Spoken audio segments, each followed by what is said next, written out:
Amados hermanos, buen día.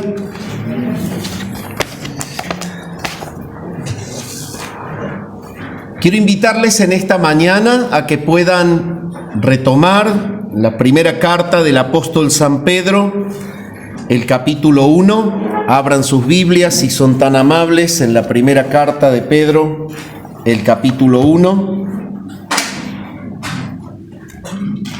Vamos a seguir avanzando justamente con el estudio de esta carta, y hoy nos toca hablar sobre los versículos del 18 al 21.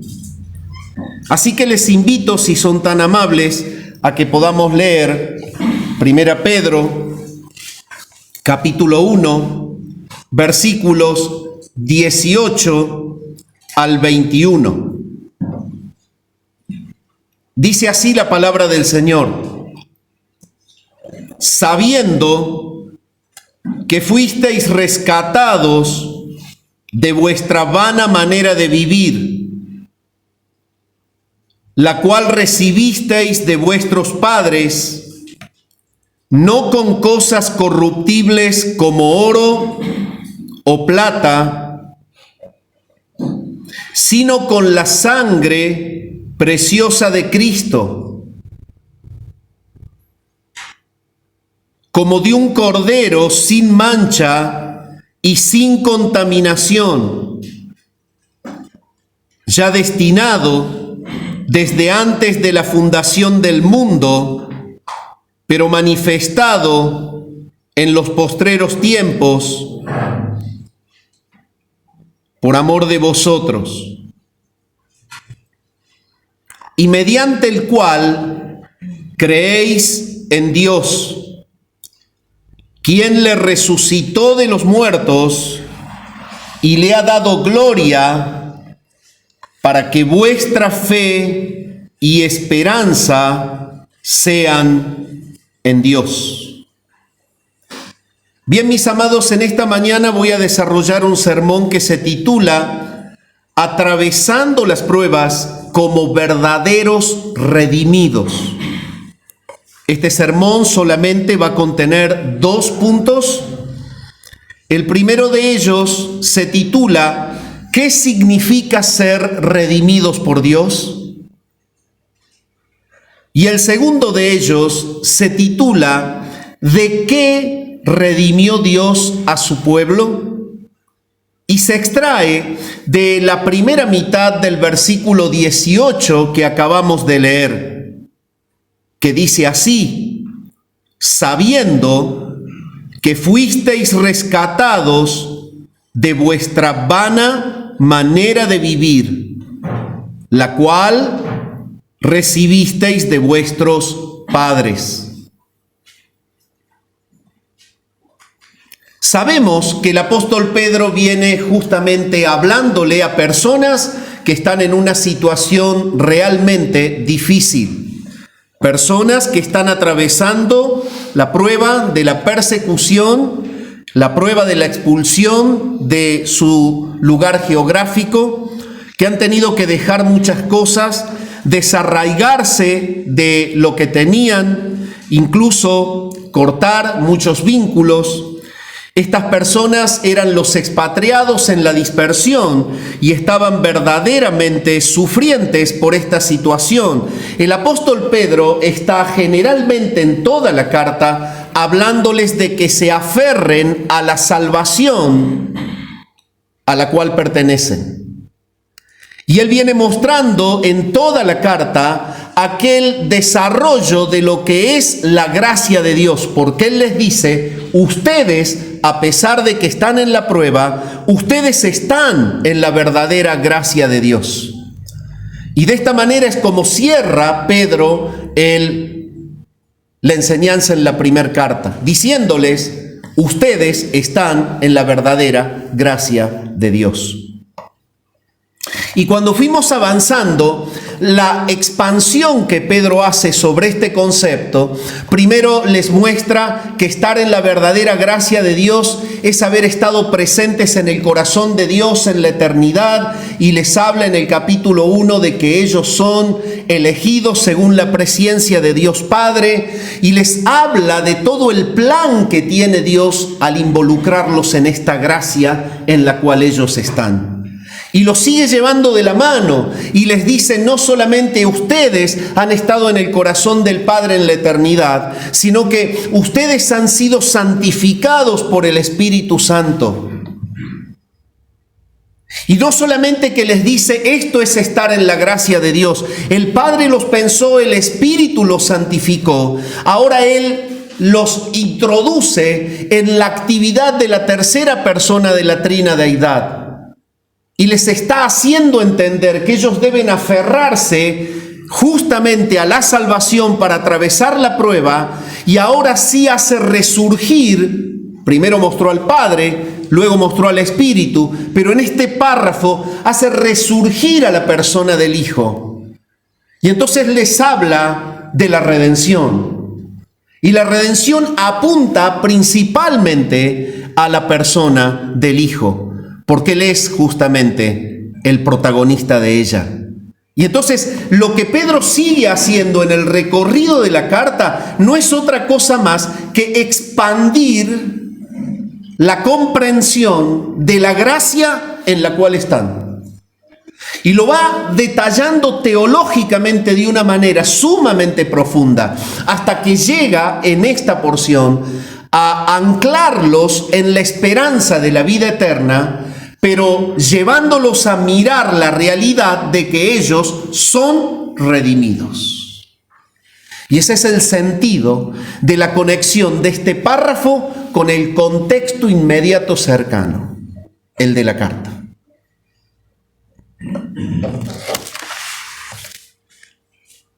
¿Qué significa ser redimidos por Dios?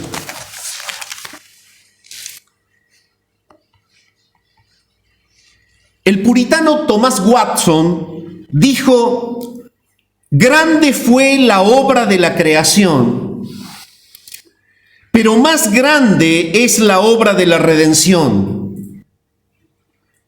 Costó más redimirnos que crearnos. En la primera, la creación, solo se necesitó hablar una palabra. En la otra, redención, hubo que derramar sangre.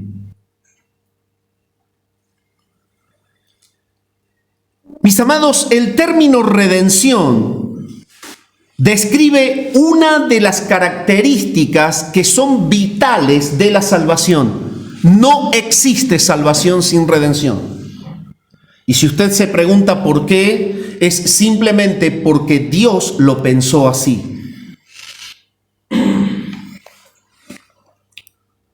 La redención justamente es la parte central, vital de la salvación. Es imposible que Dios elija y que el Espíritu no tenga a quien apartar. Y es imposible que Dios escoja a los suyos y que el Espíritu tenga a quien apartar sin que haya el pago de un precio, que les haya otorgado a esos esclavos la libertad.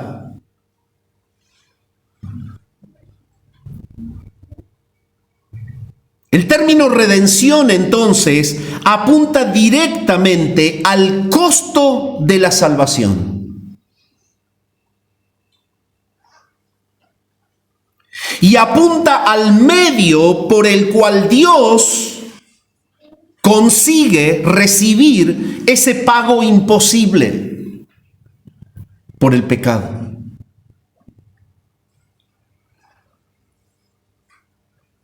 Y esto es debido a que todos los seres humanos nacen esclavos e indefensos de su propio pecado.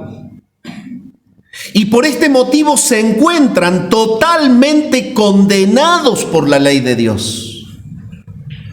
Es imposible que los que nacen en el mundo puedan tener la posibilidad de vivir en sus vidas el carácter moral de Dios sin ser redimidos.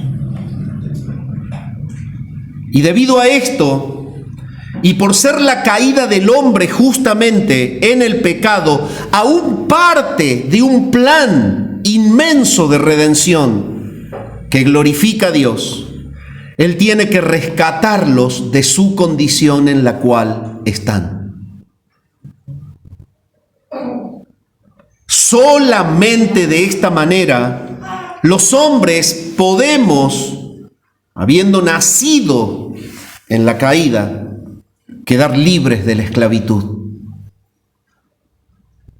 Solamente a través de la redención, los que nacemos en la prisión del pecado, los que nacemos contaminados en la caída de Adán, solamente de esta manera podremos tener libertad de la maldición.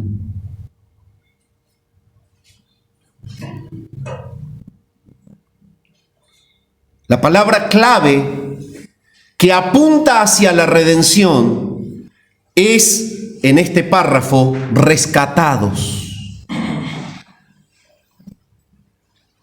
Esta palabra se traduce justamente de un término griego que se pronuncia lutró y que literalmente entrega la idea de comprar la libertad mediante el pago de una redención,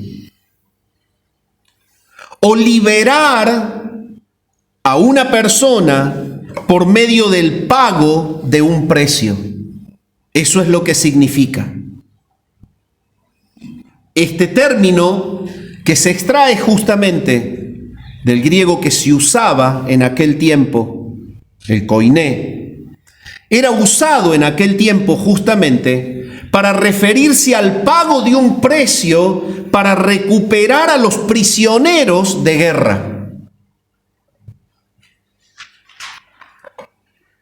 Pero más allá de que en la cultura greco-romana se usaba este término con este sentir, el apóstol Pedro, como lo viene haciendo repetitivamente en su carta, tiene un perfil muy judío para escribir, porque él está justamente enviando su apoyo, su aliento a aquellos que habían sido expatriados en la dispersión. La mayoría eran judíos. Si bien la carta, como lo expliqué al principio, se aplica a judíos y a gentiles, se nota en la carta el perfil judío de la escritura de Pedro. Entonces, Pedro usa el término basado justamente en la enseñanza del antiguo pacto. Era algo habitual para los judíos tener una comparación y una unión directa entre lo que es libertad y pago de un precio. Y esto es debido a que Pedro los conecta justamente con la institución que en el antiguo pacto tenemos de la Pascua.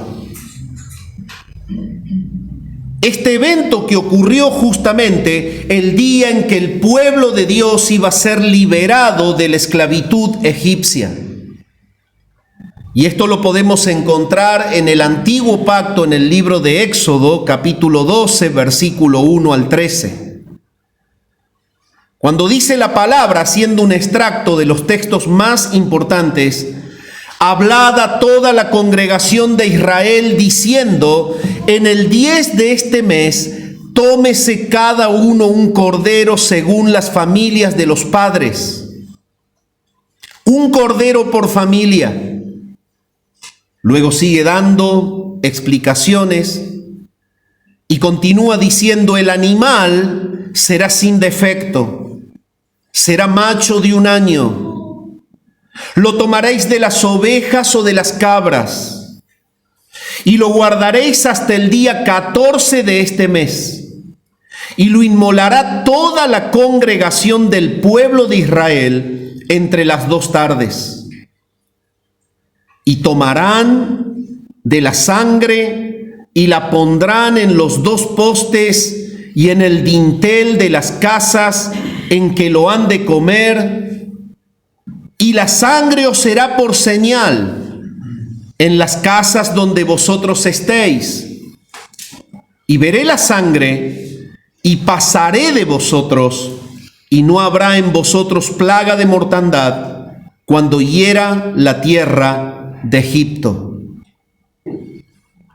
Y es claro en esta porción que la vida del Cordero fue el precio requerido para salvar la vida de los primogénitos de las familias de Israel.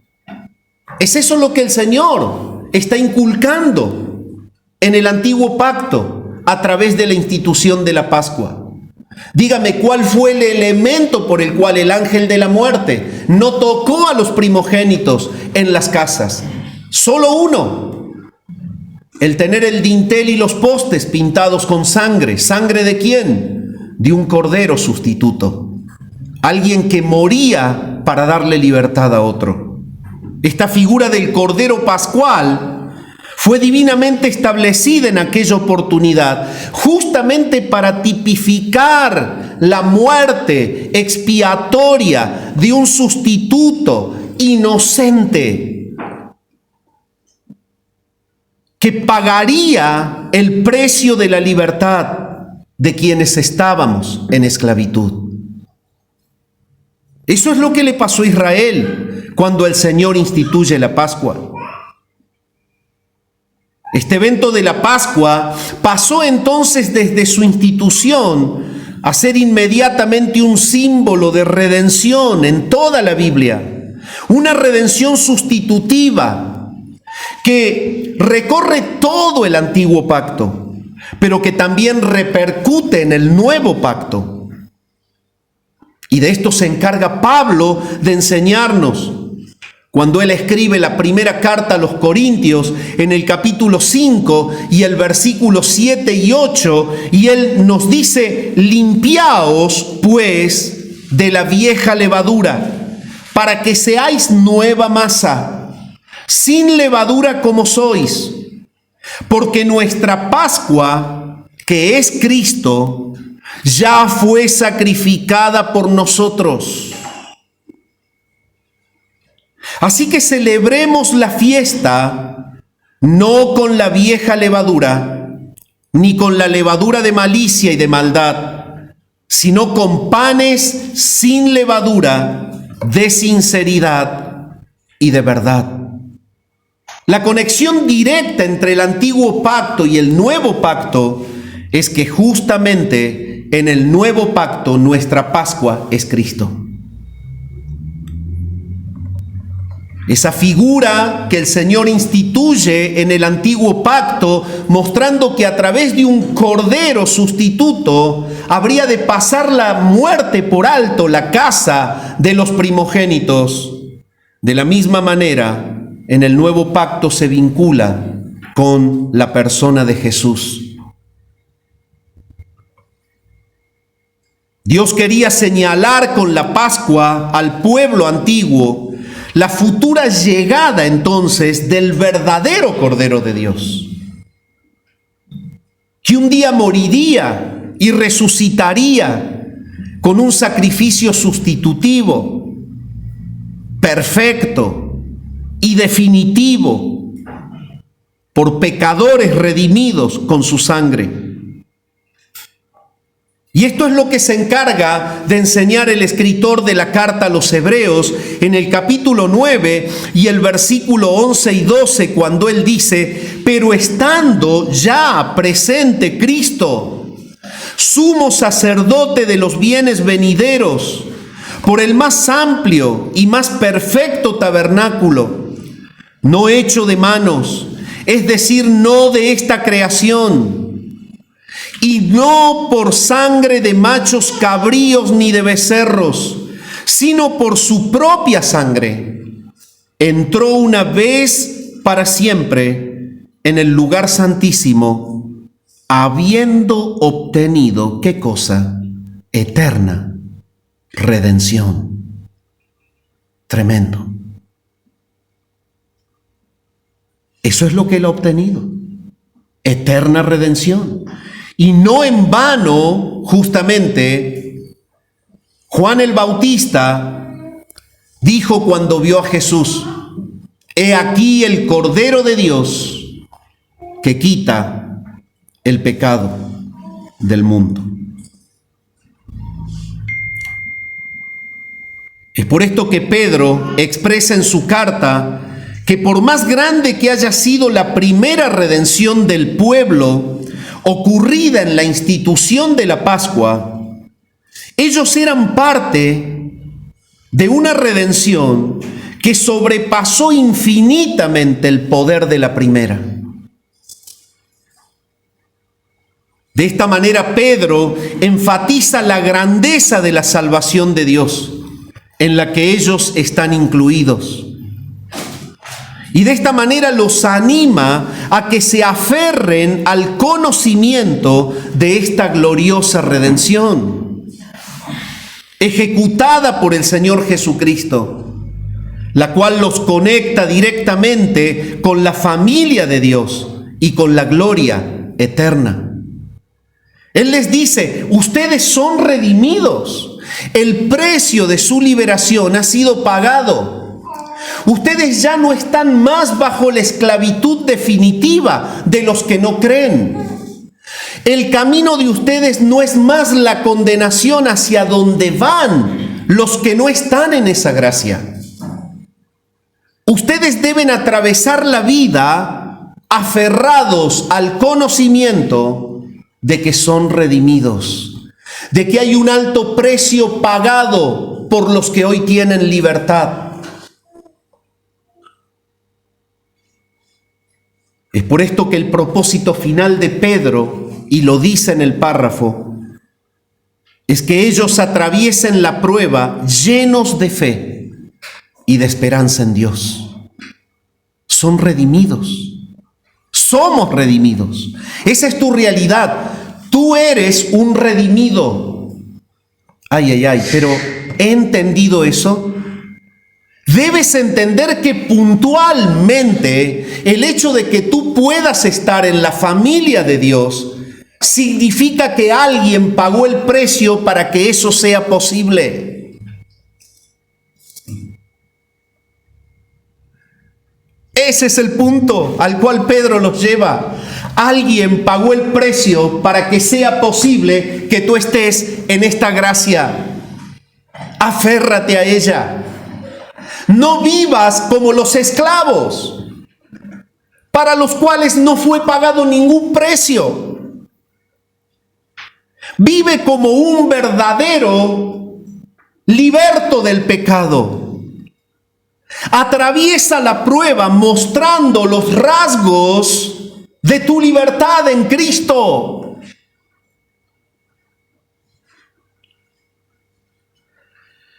Y ese es el sentido de Pedro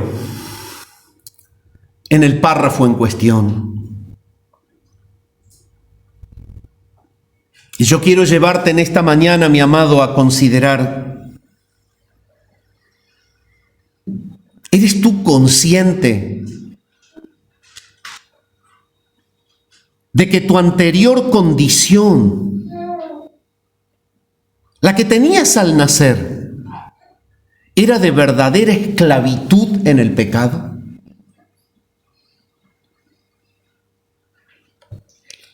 Ahora, si eres consciente de que tu condición antigua era la verdadera esclavitud, conéctalo con esto. ¿Eres consciente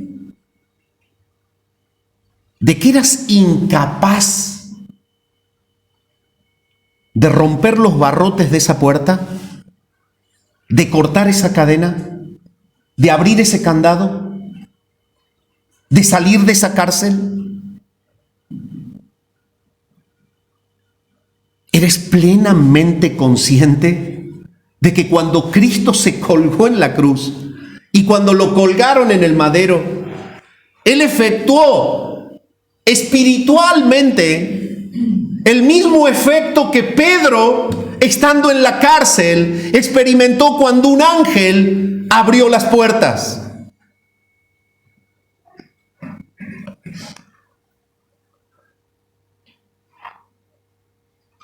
Y le dijo, sal a la calle, estás libre. Pero ¿cómo? Si estoy preso. No estás más preso. Yo te quiero hacer libre, le dijo el Señor.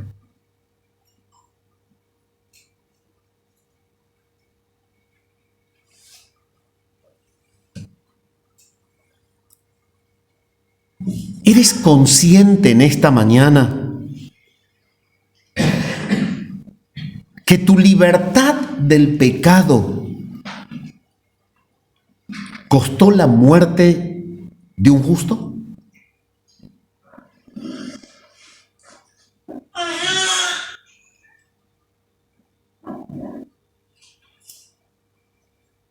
Eso es tremendo. Para que yo sea libre, ¿tuvieron que matar al Hijo de Dios? Para que esto que no vale nada sea libre, ¿tuvieron que matar al Hijo de Dios? ¡Sí!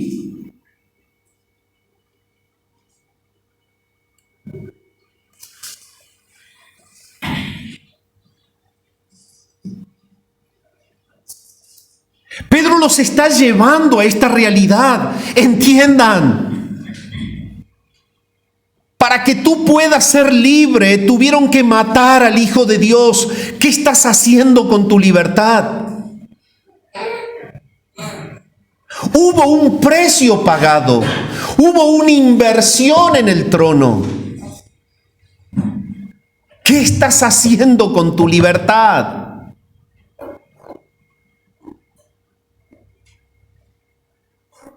Ser verdaderamente conscientes de la redención habla de qué manera nosotros invertimos nuestro tiempo en la expansión del reino.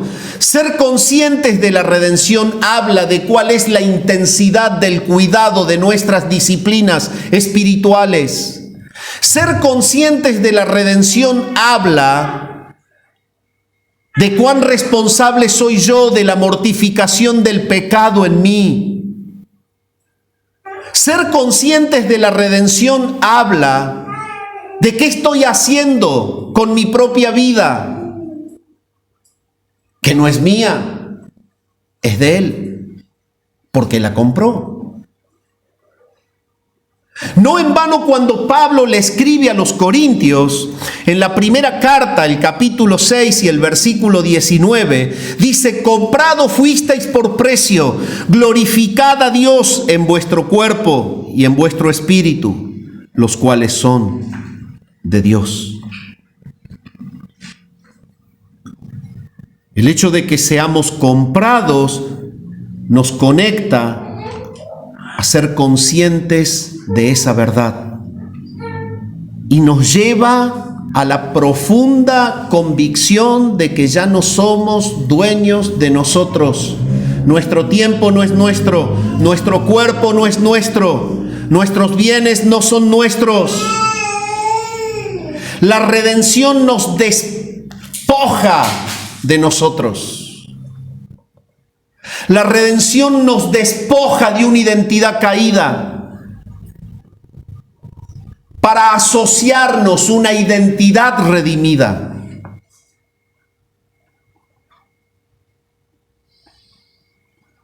Frente a esta conciencia clara, mi hermano, mi amado hermano, de la grandeza y de la profundidad de la salvación, ¿cuál es tu verdadero vínculo hoy con la práctica del pecado?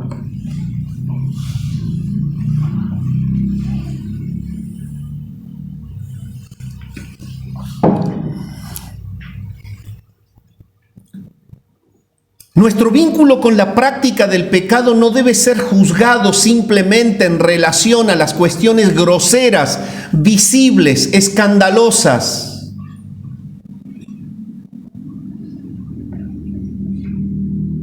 Sino que debe ser pasada responsablemente por cada uno en relación a las cuestiones más sutiles. Ser redimidos significa que yo soy tan celoso de no adulterar, de no robar, de no matar, como de no hablar lo que no debo hablar. Debo ser tan celoso, igual.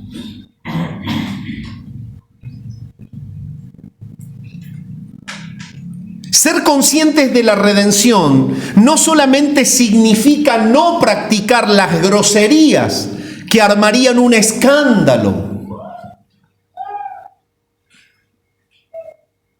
Ser conscientes de la redención significa analizar cada intencionalidad que me lleva a una acción. ¿Para qué lo hago? ¿Qué persigo? ¿Para qué estudias en el seminario bíblico? ¿Para qué? ¿Qué buscas? ¿La gloria de Dios o la tuya?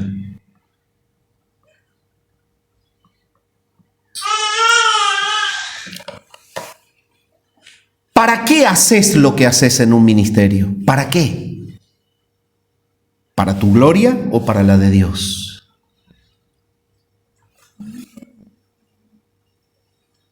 Mis amados, ser conscientes de la redención nos lleva a una profunda práctica de mortificación para con nuestro pecado, no solamente para con lo grosero, visible, sino para con las cuestiones imperceptibles que son a veces muy difíciles de manejar. Tu vida hoy, mi amado hermano, mi vida hoy,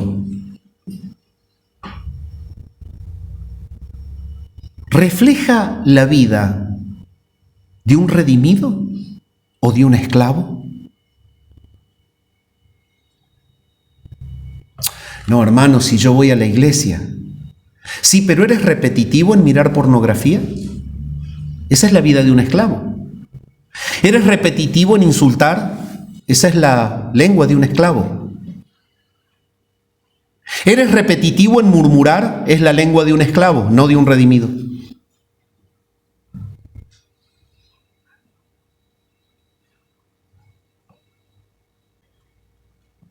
¿Eres repetitivo en mentir? Esa es la expresión de un esclavo, no de un redimido. Y en eso puede caer cualquiera.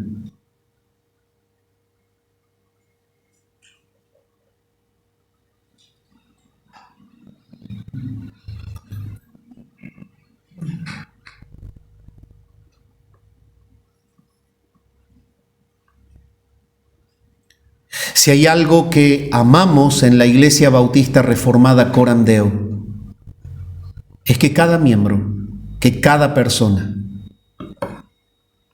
viva la libertad de la redención.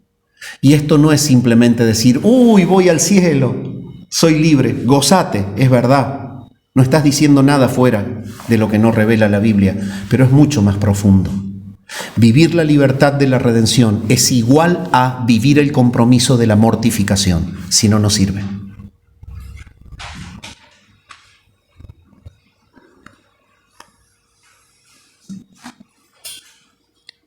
Sabiendo que el sacrificio de Jesús fue el costo de tu liberación,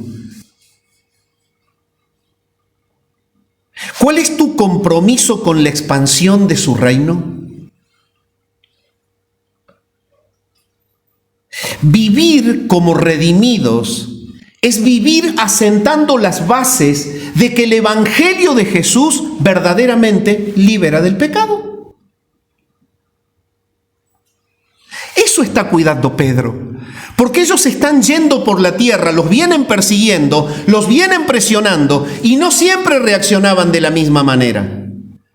Pedro está constantemente mostrándoles que hay necesidad de que sea mostrado Cristo, que sea mostrada su redención en la manera en la que reaccionan frente al maltrato.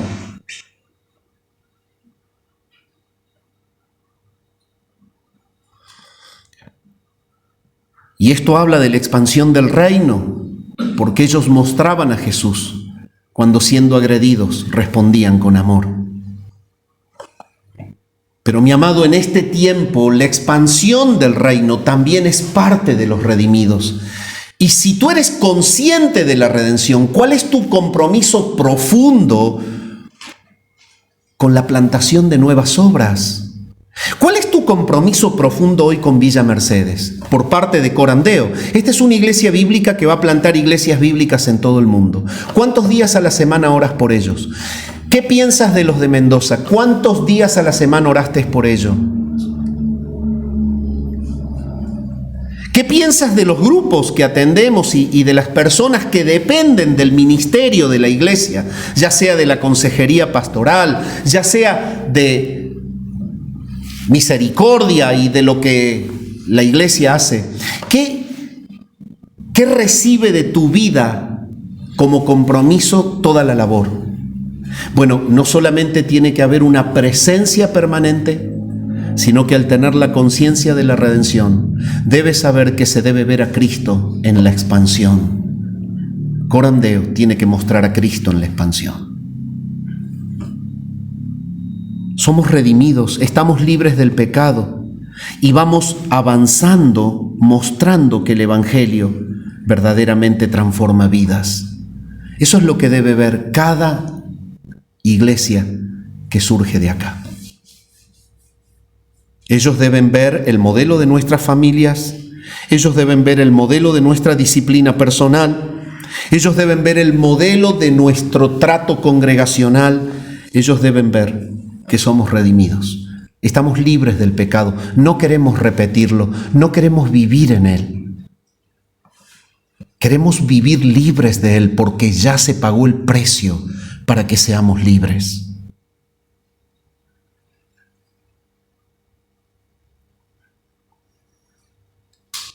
Te invito, mi amado hermano, a que comprendas que en la medida en la que resistes mortificar pecados redimidos, te constituyes nuevamente un esclavo de ellos.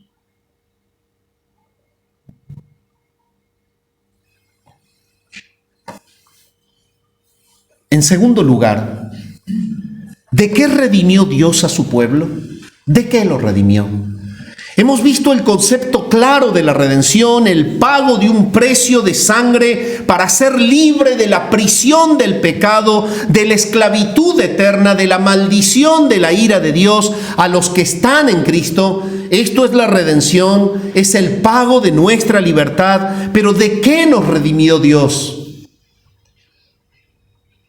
La primera mitad del versículo 18 del capítulo 1 dice: sabiendo, esto es lo que ellos tenían que saber, que ustedes fueron redimidos, rescatados de vuestra vana manera de vivir, la cual recibisteis de vuestros padres.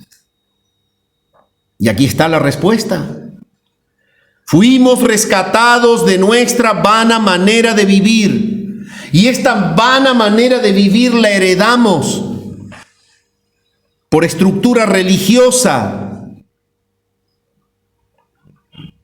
por tradición familiar. Es como lo está diciendo aquí Pedro.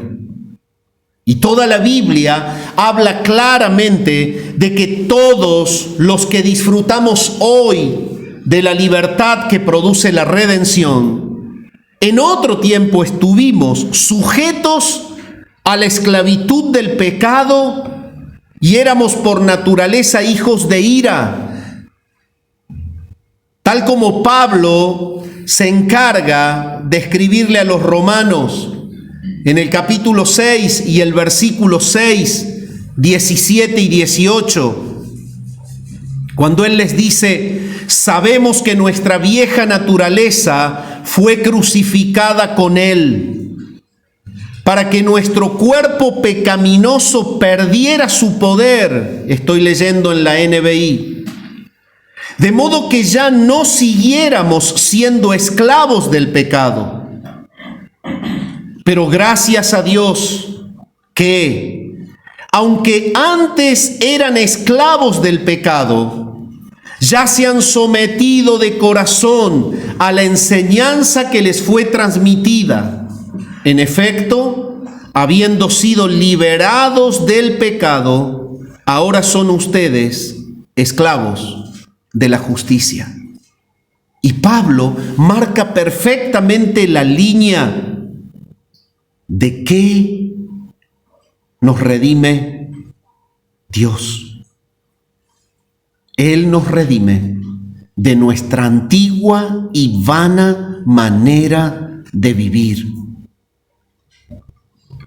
Pablo lo confirma cuando marca la línea y muestra que la vida antigua era una vida de esclavitud al pecado y que desde la redención para adelante hay una esclavitud, pero para con la justicia. Y es este el concepto que Pedro les está diciendo. Ustedes fueron liberados de la práctica del pecado, por lo tanto van camino a una bendición eterna. Han sido liberados de un juicio futuro, de la futura ira de Dios. Pero han sido colocados, prendidos, ligados a una nueva identidad de redimidos que los hace esclavos de una vida justa. Y es debido a esto que Pedro establece en este capítulo 4 rasgos que nosotros poseíamos antes de la redención. Y estos 4 rasgos están conectados con esta expresión que estamos estudiando. Y es necesario analizarlo. En primer lugar, cuando usted toma la conexión del párrafo que tenemos en cuestión con el contexto cercano inmediato y se posiciona en el versículo 14 del capítulo 1, usted va a leer: como hijos obedientes, no os conforméis a los deseos que antes teníais estando en vuestra ignorancia. Pedro les está marcando que hemos sido rescatados de nuestra vana manera de vivir, pero 4 características dejen claro en el capítulo para que analicemos.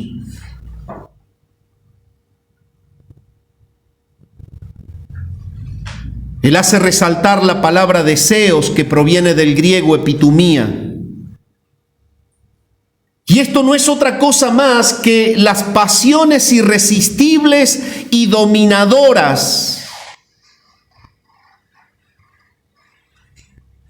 Pasiones irresistibles y dominadoras que tienden a ligarnos siempre hacia lo malo.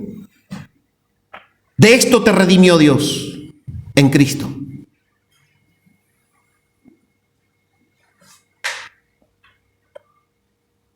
Esta realidad de estos deseos o pasiones que son dominadoras e irresistibles hacia lo malo es lo que el apóstol Santiago en el capítulo 1 y versículo 14 y 15 dice: sino que cada uno es tentado cuando de su propia concupiscencia es atraído y seducido. Entonces la concupiscencia, después que ha concebido, da a luz el pecado, y el pecado, siendo consumado, da a luz la muerte. Ahí Santiago explica justamente el mecanismo operativo de estos deseos incontenibles que antes teníamos. De esto nos ha redimido Dios. Y este texto del apóstol Santiago describe la obra de la imaginación pecaminosa, que es la que premiaba en nosotros. Nos aclara que cada uno es tentado cuando de nuestra propia concupiscencia somos atraídos y somos seducidos para caer en el pecado. Y esto tiene conexión en el antiguo pacto con las palabras que pronunció el profeta Jeremías cuando él dijo en el capítulo 3 y el versículo 17: en aquel tiempo llamarán a Jerusalén trono de Jehová, y todas las naciones vendrán a ella en el nombre de Jehová en Jerusalén, ni andarán más tras la dureza de su malvado corazón.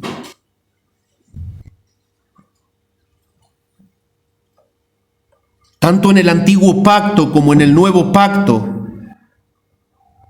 podemos constatar que la carne controla la imaginación pecaminosa de los no redimidos.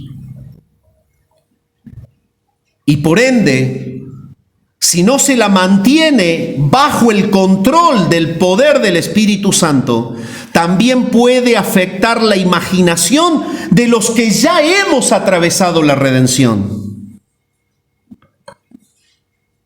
Tal como el Señor se encarga de mostrarlo en el Evangelio de Marcos, capítulo 14 y versículo 38, cuando Él dice: velad y orad para que no entréis en tentación. El espíritu a la verdad está dispuesto, pero la carne es débil. Esta imaginación es la que habla Santiago y la califica como una concupiscencia dinámica que nos lleva hacia ese pecado. Esto nos arroja luz para entender que cuando la carne alimenta el pensamiento pecaminoso y genera esta imaginación pecaminosa genera un escenario de fantasía pecaminosa. Así trabaja el mecanismo en nosotros. Y ese escenario de fantasía pecaminosa estimula la lujuria. Y esa lujuria mueve las emociones. Y esas emociones activan la voluntad. Lo quiero hacer. Y ya estamos al borde de la caída. Porque hubo todo un mecanismo el cual Dios en Cristo ha redimido en nosotros. Él nos redimió de los malos deseos. Tremendo.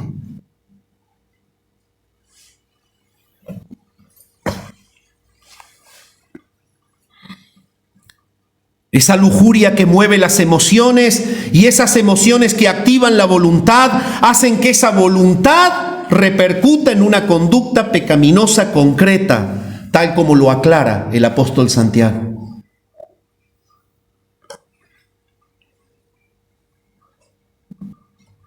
La concupiscencia da luz al pecado y el pecado da luz la muerte. Entonces estamos en condiciones de afirmar que la imaginación pecaminosa se compone principalmente de mentiras y distorsiones acerca de uno mismo. Mentiras y distorsiones acerca de las relaciones personales, o sea, mentiras y distorsiones acerca de los demás.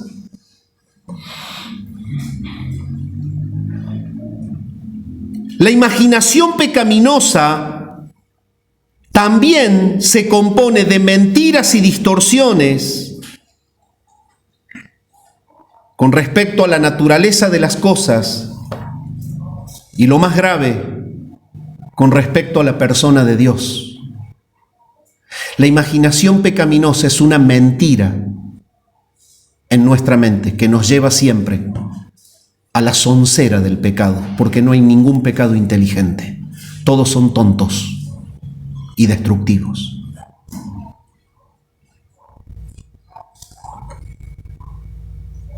Y es esto lo que el profeta Jeremías dice claramente cuando escribe el capítulo 17 y el versículo 9 de su libro: engañoso es el corazón más que todas las cosas y perverso, ¿quién lo conocerá?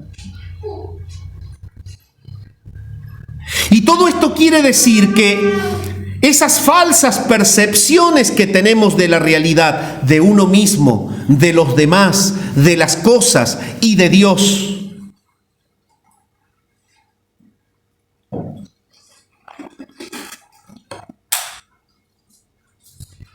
nos llevan al pecado.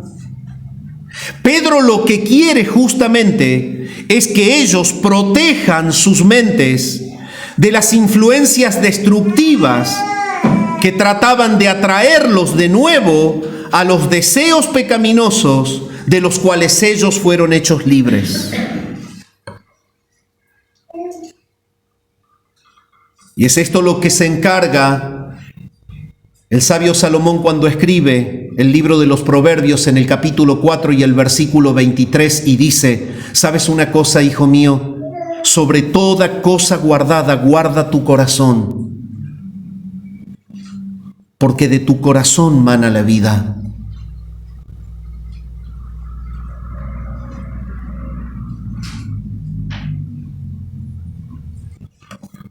Como hijos de Dios, estando ya en la piedad y siendo redimidos, bajo la conciencia de ser redimidos, debemos cuidar nuestra imaginación. Nuestra imaginación no debe ser pecaminosa, debe ser piadosa. Es esto lo que Pablo le escribe a los filipenses en el capítulo 4, cuando les dice: por lo demás, todo lo justo, todo lo puro, todo lo amable, todo lo que es de buen nombre, si hay virtud alguna, si algo digno de alabanza, pensá en esto. Esto es cuidar piadosamente la imaginación, para no caer en la práctica de malos deseos.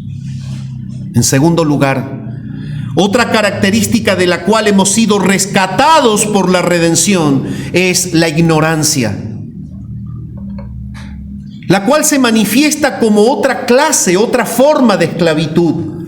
Así como el mal deseo es una esclavitud que te tortura con tu mente y que te lleva a ser prisionero de conductas destructivas que deshonran tu propia persona y a Dios y que destruyen a los demás, así la ignorancia es otra forma de esclavitud. Puedes figurarte justamente como cadenas que te amarran a la destrucción, los malos deseos, la ignorancia.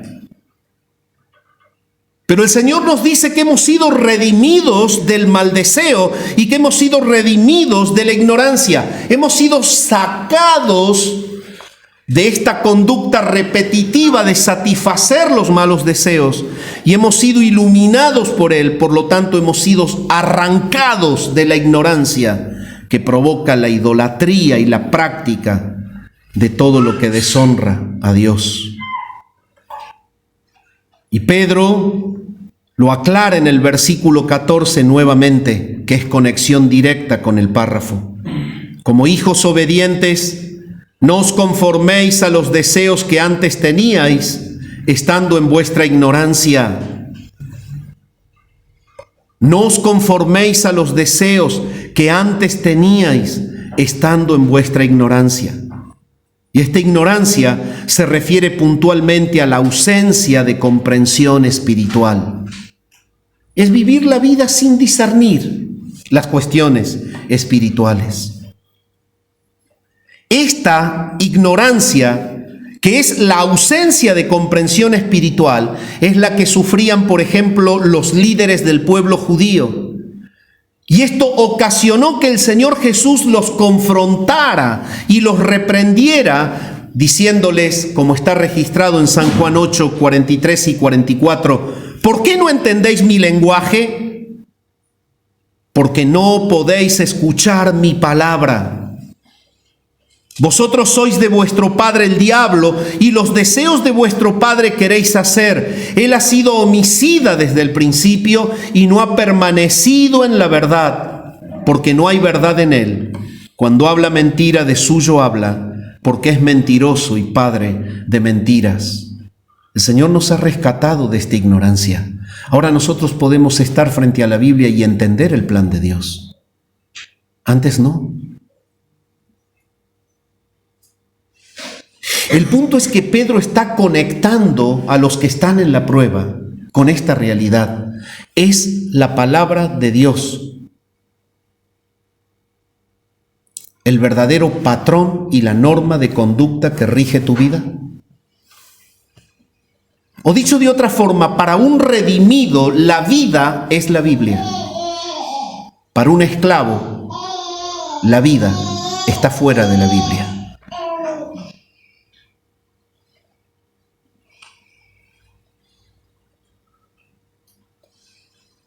Esto es exactamente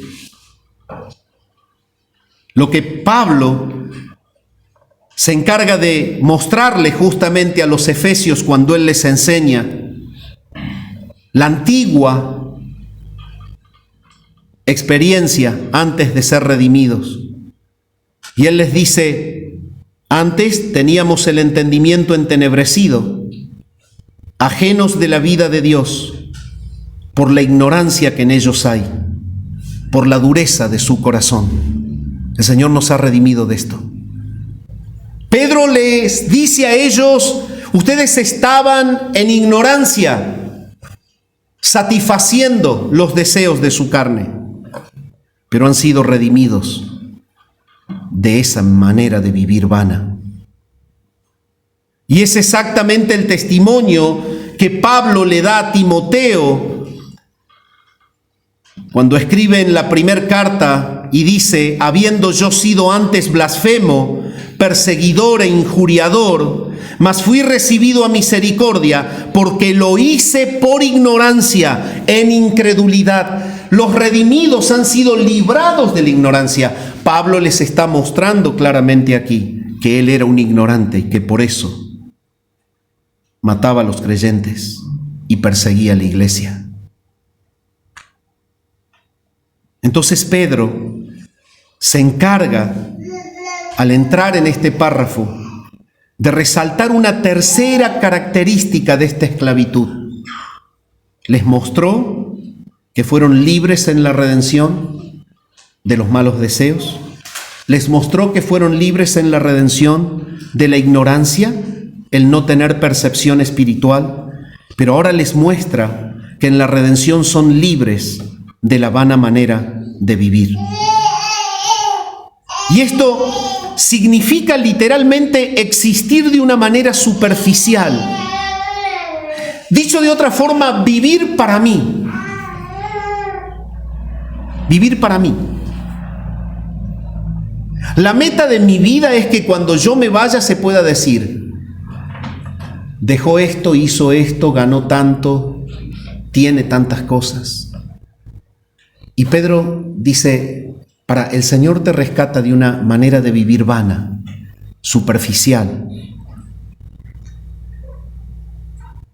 Esto significa que es improductiva en relación al reino, que es inútil en cuanto a la gloria de Dios, que es sin valor alguno porque se invierte el tiempo, la fuerza, el recurso en lo que se destruye y en lo que muere, pero no en lo eterno. Y sabes una cosa, la redención te ha rescatado de esto, de vivir de una manera vana.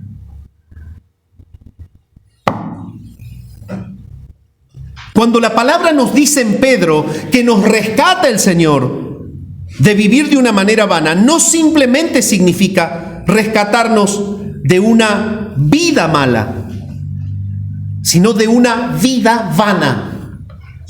¿Cuál es la diferencia? Hay personas moralistas que en su vida han hecho fortunas y que han dejado un montón de cosas. Pero nada de esto se acerca al valor indestructible de la gloria venidera. Vivieron una vida vana.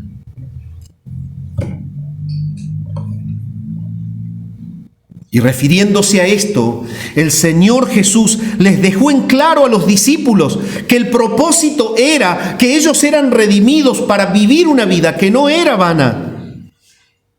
Y en San Mateo capítulo 16 y versículo 26, el Señor dice: porque ¿qué aprovechará el hombre si ganare todo el mundo y perdiere su alma? ¿O qué recompensa dará el hombre por su alma? Esta vana manera de vivir, de la cual hemos sido rescatados por la redención, es la que Pablo les enseña a los Efesios, por ejemplo, cuando escribe el capítulo 4 y el versículo 17. Para que se cuiden de no volver a practicar esto. Él dice: esto pues digo y requiero en el Señor, que ya no andéis como los otros gentiles que andan en la vanidad de su mente.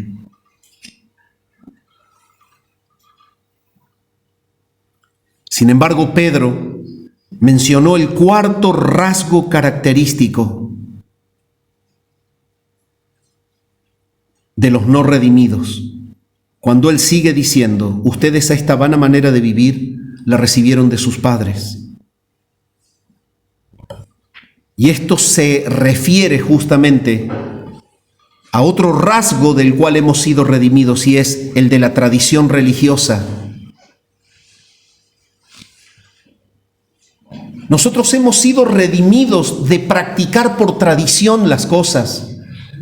Hemos sido librados de ejecutar acciones por órdenes. Hemos sido librados de no sentir gozo en lo que hacemos. Las acciones van a estar, la ley sigue vigente, la naturaleza moral de Dios es intacta, impecable, inamovible, pero el que es redimido transita ese camino de manera natural y con gozo, porque hemos sido redimidos de la tradición de los padres. Es tremendo. Es eso lo que Pablo escribe a los Gálatas, cuando claramente dice: mas el fruto del Espíritu es amor, es gozo, es paz, es paciencia, es benignidad, es bondad, es fe, es mansedumbre, es templanza, y contra tales cosas no hay ley. Es por eso que más arriba Pablo, escribiéndole a los Gálatas, dice: anden por el Espíritu y no satisfagan los deseos de la carne. Nosotros hemos sido rescatados justamente de esta tradición, la que recibimos de nuestros padres. Pedro hace referencia a la gravedad de una vida religiosa, como vivían en la antigüedad los fariseos, quienes llevaron al Señor a que los confronte duramente. En San Mateo 15, del 7 al 9, Él les dice: hipócritas, bien profetizó de vosotros Isaías cuando dijo: este pueblo de labios me honra, mas su corazón está lejos de mí, pues en vano me honran, enseñando como doctrinas mandamientos de hombres. Es que ellos habían caído justamente en la elaboración de una estructura religiosa que se apartaba del verdadero mandamiento de la ley. Y todo el pueblo estaba siguiendo lo que decían los mandamientos de hombres, habiéndose olvidado de la ley. El Señor los trata de hipócritas y les dice que ellos están cumpliendo la profecía de Isaías, que ya anticipó que cuando el pueblo vaya detrás de mandamientos de hombres y deje la voz de Dios, iban a honrar en vano su nombre.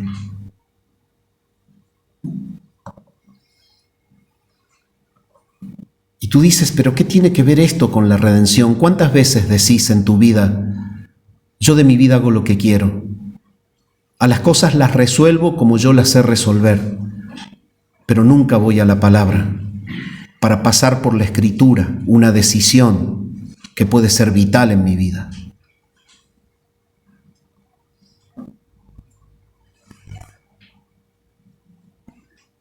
Si hay algo que yo deseo en mi corazón es que no entremos dentro de la profecía de Isaías. Este pueblo de labios me honra, pero su corazón está lejos de mí. En vano me honra.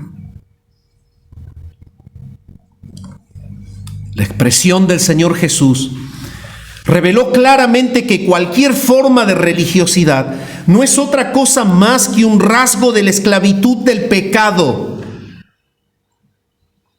La persona que actúa como una maquinita repetitiva porque quiere complacer a Dios, porque quiere satisfacer su culpa y decir: cumplí con el Señor, voy. La persona que no tiene una impulsividad piadosa, de un corazón verdaderamente amante de su Redentor, está honrando en vano el nombre de Dios.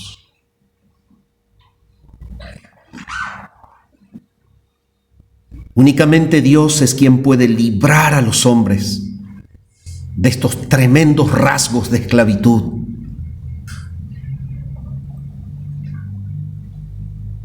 Y Dios ha planificado librar a cada escogido por gracia de esos tremendos rasgos de esclavitud, de esas cadenas que hacen la vida horrible, a través de la redención. Redención es que hoy sos libre de eso. La redención es que tu libertad está sellada por un precio que no lo pudo pagar nadie, más que la muerte de un justo que fue considerado injusto, para que hoy tú seas libre.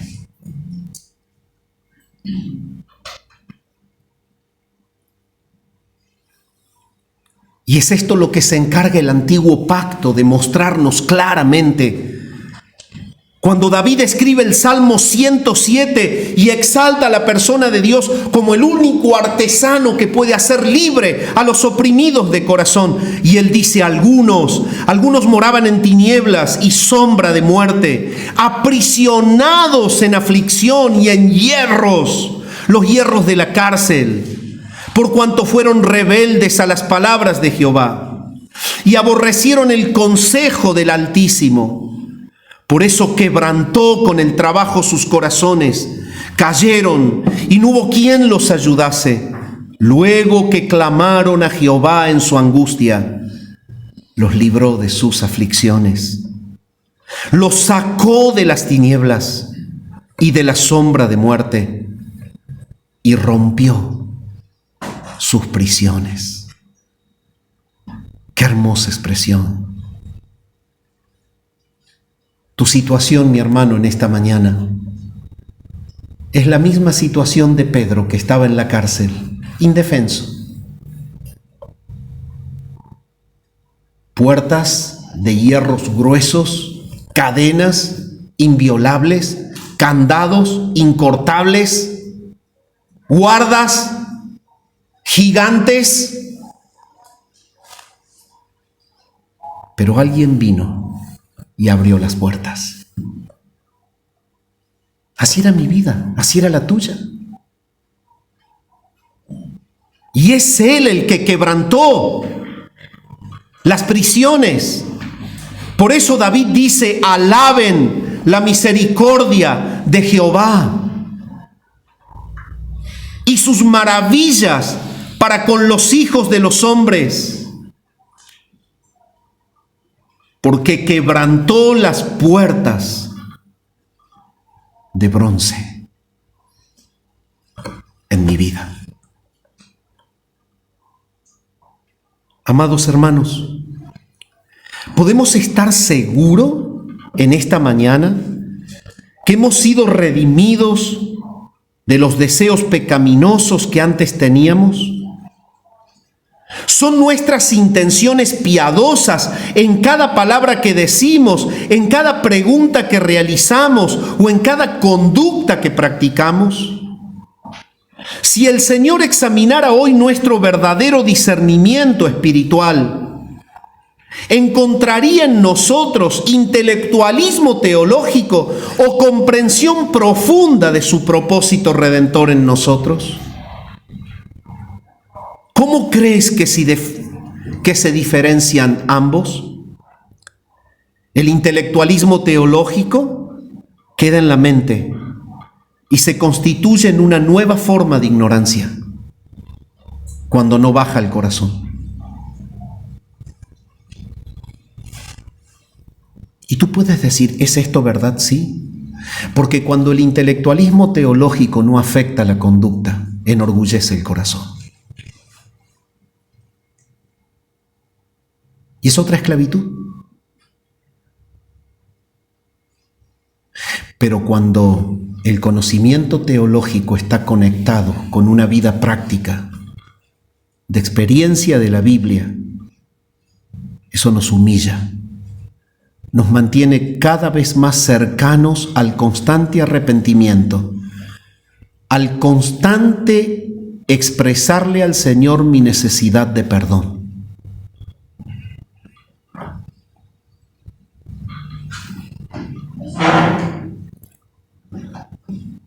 Dime, mi amado,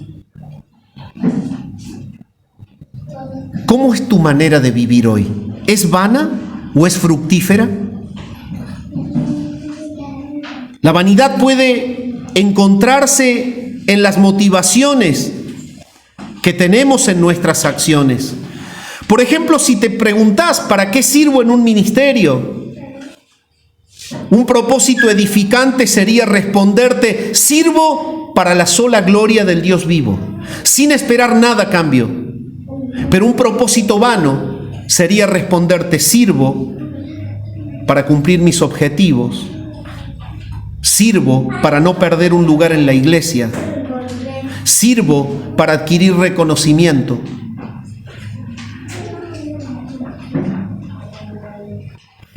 Si hay esto en el corazón, debemos arrepentirnos y dejar de vivir una vida vana, vivir una vida edificante en el reino,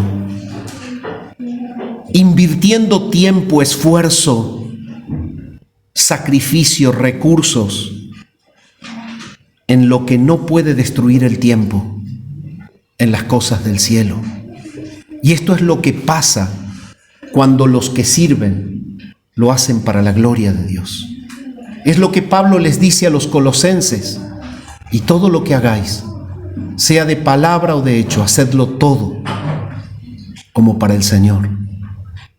No lo hagan para los hombres.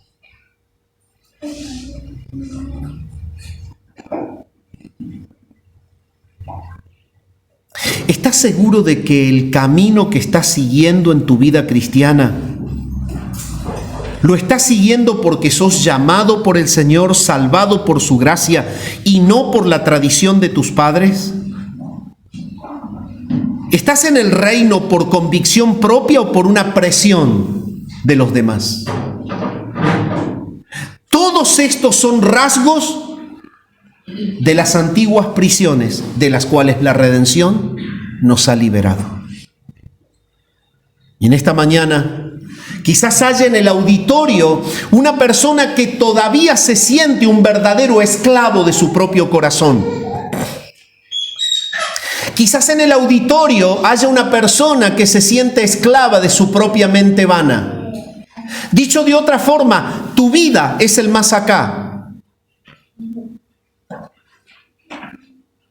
Por más que levantas la mirada, no tienes profundidad en las realidades del más allá, no te importan. Estas son las manifestaciones más claras de vivir en el pecado. Y lo que el Señor te llama en esta mañana es arrepentirte del pecado, porque el Cordero de Dios que se hizo carne fue clavado en una cruz para pagar la libertad, para arrancar de la futura ira de Dios que caerá sobre todos los que no se arrepienten. Y lo que Él hizo en la cruz es dar su vida y derramar su sangre como el Cordero de Dios para limpiar el corazón del que cree en Él. Arrepiéntete en esta mañana, confía en Jesucristo, en el poder de su obra redentora, confía en el poder de la cruz, en esa obra que Cristo realizó en la cruz para pagar la deuda que no podías pagar. Cree en Él en esta mañana y serás libre, porque serás un redimido, libre de los malos deseos, libres de la ignorancia, libre de la vana manera de vivir, libre de la religiosidad. Podrás experimentar comunión con Dios, el gozo de ser un redimido. Padre, gracias por tu palabra en esta mañana, por lo que Pedro nos está entregando, Señor. Gracias porque Jesucristo, tu Hijo, es nuestro Redentor. Y Él es el Cordero de Dios, es el que quita el pecado del mundo. Él es el que ha pagado el precio de nuestra libertad. Y Señor, deseamos gozarnos en esta mañana porque somos libres, libres en Él. Tu palabra misma dice: estad pues firmes en la libertad con la que Cristo nos hizo libres. Y deseamos vivir libres de la práctica del pecado. Deseamos vivir, Señor, como Iglesia Bautista Reformada Coram Deo, llenos de la manifestación de la libertad que tenemos en Cristo. Y esto no es otra cosa más que vivir mostrando que el Evangelio transforma nuestra vida. Te adoramos a ti en esta mañana y deseamos que si hay alguna persona que todavía es un esclavo en su corazón,